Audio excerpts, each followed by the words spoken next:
The nightmare began with the sound of a sliding glass door creaking open. Katherine froze as Ryan stepped into her apartment, his polished shoes silent on the hardwood floor.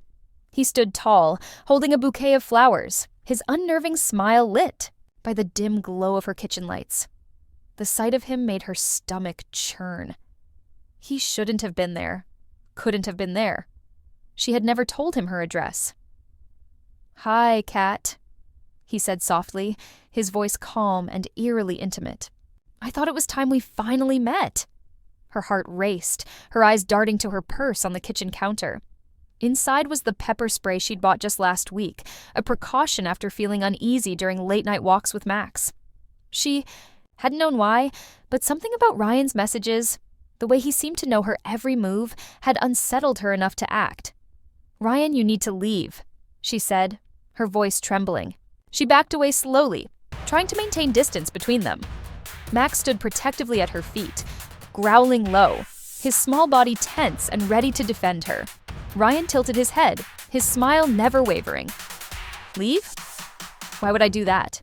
You know this was meant to happen. Us. Here. Together." Katherine's pulse pounded in her ears. Every instinct screamed at her to run, but her escape route was blocked. Her mind raced for a plan as she edged closer to the counter. "This isn't okay," she said, her voice firmer now. "You broke into my apartment. If you leave now, I won't call the police." Ryan's smile faltered for a split second before twisting into something darker. "Call the police? For what? For loving you." He took a step closer, and Katherine seized her chance. She bolted for her purse, her fingers scrambling to unzip it as Ryan lunged toward her. His hand clamped around her wrist, yanking her back with surprising strength. "Don't make this difficult, Kat," he hissed, his voice losing its calm tone. "I've waited too long for this."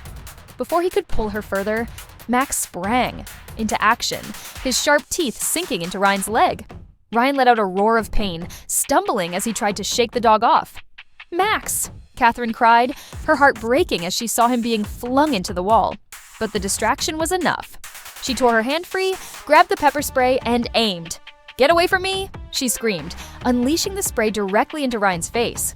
Ryan howled, clawing at his burning eyes as he stumbled backward. Katherine didn't wait to see what he would do next. She scooped Max up, ignoring his yelp of pain, and sprinted out of the apartment. Hours later, Katherine sat in the back of a police car, cradling Max as he trembled against her chest. Her voice cracked as she recounted the night's events to the officer taking her statement. Though polite, he seemed dismissive, his words cutting through her raw fear. "It sounds like he just got the wrong idea," he said, as if she had somehow invited Ryan's obsession. Frustration and terror churned inside her. It was clear the police weren't going to stop Ryan. Not in time. After making sure Max was treated at the vet and safely resting by her side, Katherine made a decision. She would have to uncover the truth herself. Sitting at her laptop in the middle of the night, she began digging into Ryan's digital trail. His dating profile was her starting point, and a trace of his username led her to an old email address. That email was tied to a town she hadn't thought about in years, a place her family used to visit during childhood vacations. It started to click. The small town's name brought back a faint memory of whispered conversations at family gatherings, stories she hadn't paid much attention to as a child. And then she found it. A decades-old newspaper article about a missing woman. Named Elise, the name sent a shiver down her spine. Elise was her father's cousin, a relative she'd barely known but had occasionally heard mentioned in passing. Her father had always dismissed questions about Elise, saying it was a complicated story. Reading the article, Katherine learned Elise had disappeared under mysterious circumstances when her son, Ryan, was just a child. Her heart sank as the pieces started falling into place. The boy who had lost his mother had grown into a man consumed by grief and anger. The further Katherine dug, the darker the truth became. Court records and police files revealed a tangled web of tragedy.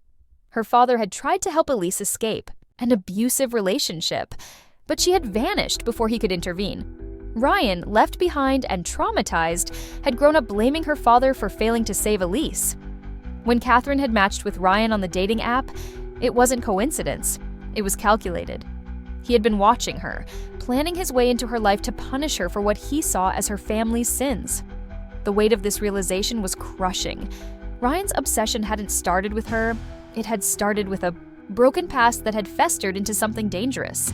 And now, she was in the crosshairs of his rage.